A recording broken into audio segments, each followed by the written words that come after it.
जमाना बा बोल बम बोलत जमाना बा।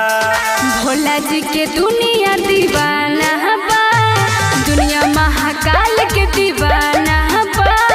सावन महीना सुहाना बा, सावन महीना सुहाना बा।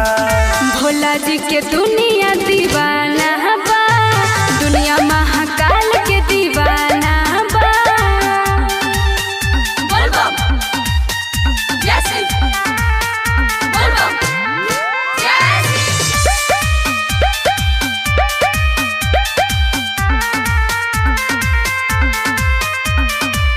गेरुआ कलर में शोभेला कंवरिया, सुइया पहाड़ के डगरिया में। एक समान रहे राजा भिखरिया, भोला जी के नगरिया में। अरे बुझलो भीड़ लागल बाटे भारी, बोल बम बम चल भोला के दुआरी, बोल बम बम।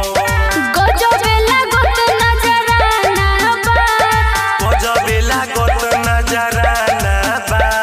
भोला जी के दुनिया दीवाना बा, दुनिया महाकाल के दीवाना बा।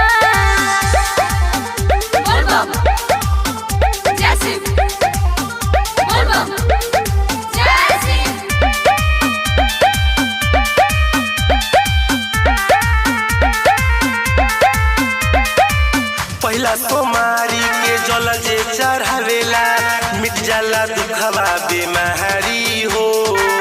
भर जाला झोली के हो जाला न खाली, आवे जे भोला दुआरी हो।